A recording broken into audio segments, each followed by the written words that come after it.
Hello everyone, this is Sane Bibi. Our today's topic is market milk and our today's point is the products of microbial activities or microbial growth. So first point is enzymes. What are enzymes? Microorganisms transform the food elements in the milk to a chemical or a physical forms which they can utilize. The microorganism produce enzymes to carry out these changes, that physical or chemical changes. Most of the physiological activities of microorganisms are due to enzymes. That activity enhanced due to the enzymes. Thus, changes in the constituents of milk and dairy products attributable to microorganisms are brought about by their enzymes. There are different types of enzymes which are used in this process, each with its specific action. Like sweet curdling, if curd formation and that curdling is sweet or the curd is sweet, so this is because of a type of enzyme. Or curdling or sweet curdling of milk without souring is one of the effect of enzyme. So this occurs due to the production of renin. Renin is an enzyme, so it is due to production of renin like enzyme which causes coagulation of protein, thus acting on casein of the milk. So that is why sweet curdling or renin enzyme which is responsible for sweet curd. If curdling process or curd is not sour or the taste of that curd is not sour and that curd is sweet, so that is because of activity of renin enzyme. And that renin enzyme causes coagulation of protein, thus acting on casein of the milk. It acts on the casein of the milk. Our next point is decomposition products of fats, proteins, sugars or milk sugars, etc. Fats are broken down principally into their component parts, glycerol and fatty acids, which are broken down into glycerols and fatty acids. These are their component parts. Rancidity in butter is one of the defects of this process. So proteins may break down into amino acids, other organic acids, alcohols, aromatic compounds, gases and intermediate products too. Proteins break down into different types of products like amino acids, organic acids, alcohols, aromatic compounds, gases and intermediate products. The ripening of cheese is good example of such process.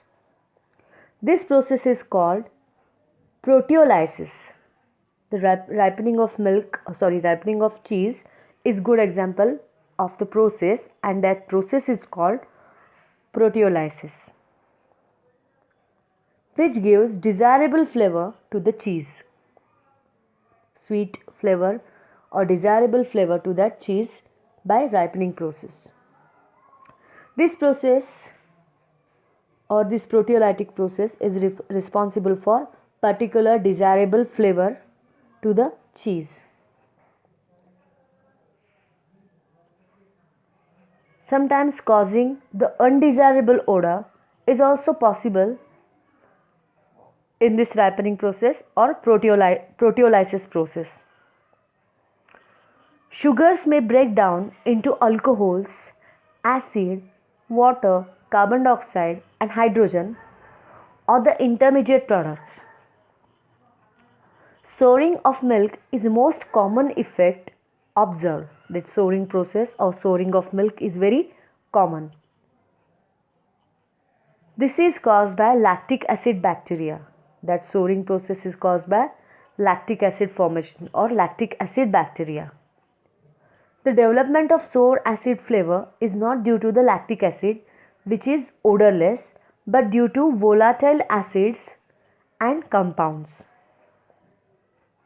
This sour acid flavor is not because of lactic acid, this is because of volatile acids and different compounds. Our next point is pigments. Certain microorganisms secretes pigments. These pigments of various sorts such as blue, red, yellow, green and black colored pigments. So bacteria may cause remarkable change of color in milk. So this microorganism secretes these pigments which shows different colors like blue, red, yellow, green and black. And these bacteria or microorganisms may cause remarkable changes of color in milk. Certain yeast products, pink or red spots on butter or cheese. This type of cheese is famous in abroad or in foreign countries, like there are red or yellow or green spots on the cheese. So that certain yeast products or butter or cheese are due to or that color or the pigment color or change in color is due to certain types of microorganisms. So molds may bring about market discoloration of the surface of butter and cheese also, that different molds. This also brings about market discoloration of the surface of butter and cheese. So here different pigments, that pigments is because of or due to certain microorganisms. So our next point is toxins. These are points which are due to microbial activities, so toxin or toxicity. So various types of microorganisms produce compounds known as toxins. That toxins are produced by different types of microorganisms. These may cause serious disturbances in the well-being of man or animal. The bacteria which cause diarrhea and acute specific infectious disease, it is diarrhea, botulism. This botulism is not dangerous type, it is most dangerous type of food poisoning caused by the anaerobic bacteria. First one is diarrhea, this is infectious disease, and second one is botulism. It is most dangerous type of food poisoning and it is caused by anaerobic bacterium Clostridium botulinum. The bacteria are Clostridium botulinum are toxins. These are toxins.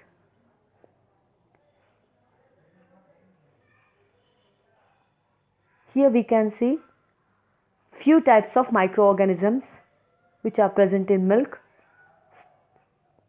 Streptococcus, Bacillus, like different microorganisms in this picture.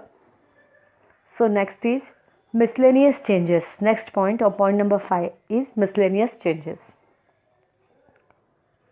Souring and gassing of milk is caused by coli group of bacteria. There are coli type of group of bacteria.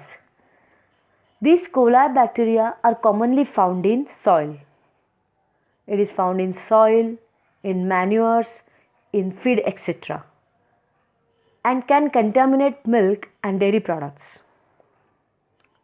So some bacteria are important in production of desirable flavors. Some types of bacteria are important because they produce desirable flavors. Example compounds such as diacetyl in ripened cream butter. Diacetyl which is present in ripened cream butter. There are a number of bacteria which are able to bring about a peculiar change in milk which is known as ropiness. Some sticky or gum-like substance is formed by these organisms and this causes the milk ropy, that is thread-like, a rope-like structure, or the appearance of that milk is rope-like. That's why it is known as ropiness. This peculiar change is known as ropiness or thread-like appearance, so that when it is poured from container, long threads of milk will form. It is sticky threads which form when it pour into another container. When we pour that milk into another container, that container shows sticky long rope like structures or appearance. So this is because of number of bacteria which gives ropiness to milk. The next one is minor milk constituents. Point number B is minor milk constituents, which contains phospholipids, cholesterols, pigments, etc. So in minor milk constituents, our first point is phospholipids. So what are phospholipids? In milk, there are three types of phospholipids.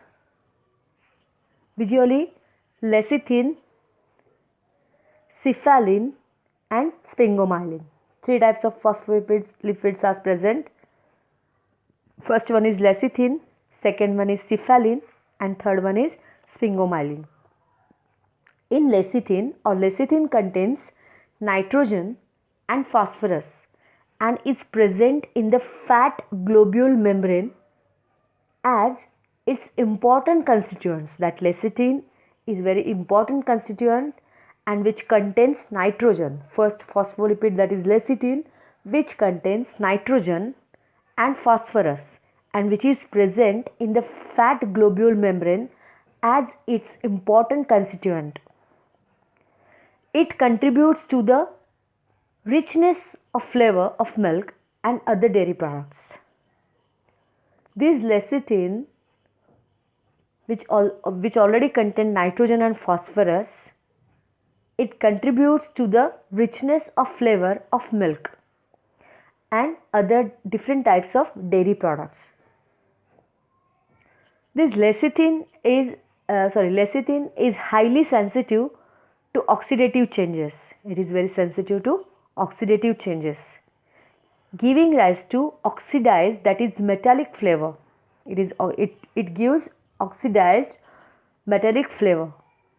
If lecithin undergoes decomposition, its splitting results in the formation of trimethylamine, and this is the compound which is responsible for the fishy flavor. When this lecithin undergoes decomposition or decomposition of lecithin takes place, its splitting results in the formation of trimethylamine. It forms trimethylamines, and that trimethylamine compound which is responsible for the fish-like flavor or fishy flavor of the milk. This flavor is sometimes formed in some dairy products like butter. Sometimes butter also develop that fishy flavor because of trimethylamine. That trimethylamine developed because of lecithin undergoes decomposition, and there is a development takes place and there is a formation of trimethylamine takes place, and that trimethylamine is responsible for the fishy flavor of milk products or some dairy products like butter. Then our next point is cholesterol.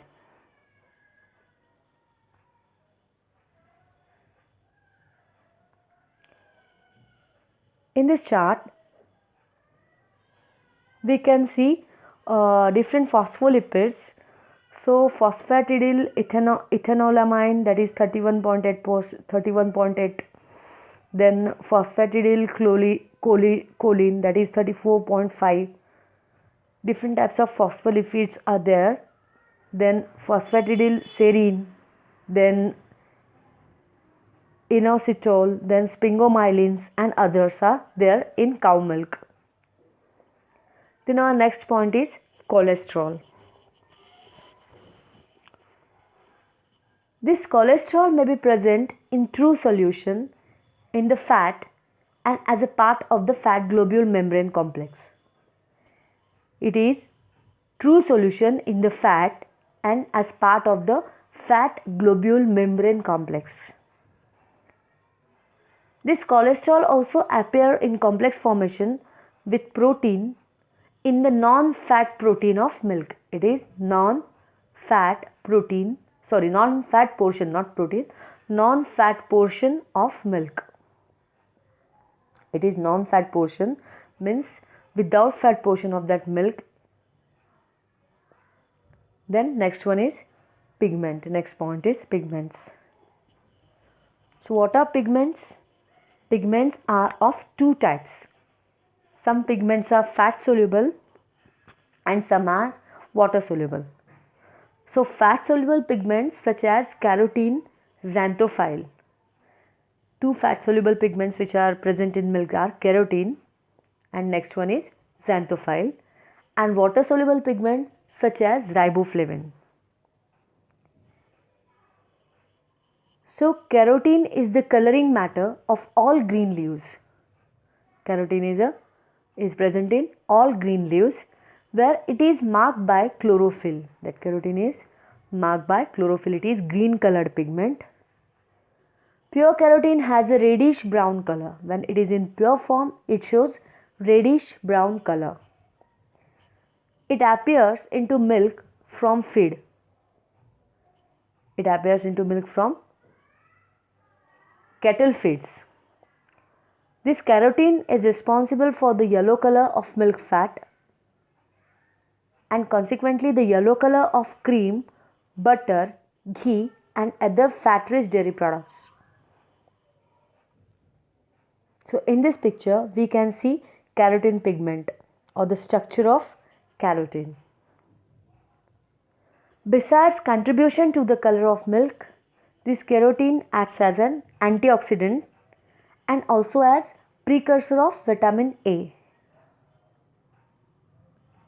One molecule of beta carotene yields 2 molecules of vitamin A. One molecule of beta carotene yields 2 molecules of vitamin A. That's why it also adds a precursor of vitamin A, while alpha carotene yields only 1. Remember, one molecule of beta carotene yields 2 molecules of vitamin A, while alpha carotene yields only 1 and beta carotene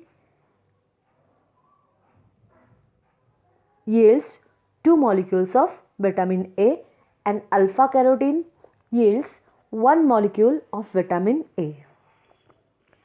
Next, dairy animals. The dairy animals differ in their capacity to transfer carotene from feed to milk fat. Different types of cattle have capacity to transfer their carotene from feed to milk because green feeds when they feeds with green leafy vegetables, there are carotene which are present in that leafy vegetables, so that animals differ in their capacity. Animal having different capacity to transfer carotene from feed to milk fat. This varies with species. That capacity varies with different species of that animals and breeds and individuality also. Cow in general can transfer more carotene from their feed to the milk fat than buffalo. So as comparatively cow and buffalo, cow can transfer more carotene from their feed to the milk fat than buffaloes, which do not seem to have this capacity. Hence buffalo milk is white in color and carotenoid content of buffalo milk varies between 0.25 to 0.48 milligram per gram, while that of cow milk is as high as 30 milligram per gram. The yellow color of corn is mainly due to the xanthophyll pigments. Corn shows yellow color or buff color, which is mainly due to xanthophyll pigments, which do not find their way into milk or which do not find their way into milk fat in sufficient quantities to influence the yellow color or yellowish tint or yellow color. That carotene and xanthophyll group together as a carotenoids. That carotene gives yellow color to milk acts as an antioxidant precursor for vitamin A. These are important point. There are different types of pigment. First one is a fat soluble, that is carotene and xanthophyll, and second one is water soluble, that is soluble, which is riboflavin. Our last point is physicochemical properties of milk. There are different physicochemical properties of milk, that we can see that physicochemical properties in this chart. So there are color and appearance, taste, smell, density, specific gravity of milk, then acid base equilibria or equilibrium, then boiling point, freezing point, viscosity of milk, refractive index, the surface tension of milk, potential, OR potential, then electrical conductivity, then adhesiveness of milk or stickiness of milk, then cream rising capacity and foaming. So these are basic physicochemical properties. So physicochemical properties, there are different points like physical state of milk, then acidity and pH of milk or chemical reactions of milk. Then next one is a density and specific gravity, variation of density and specific gravity. Then color of milk, the pigments which are present, those pigments are responsible for color of that milk.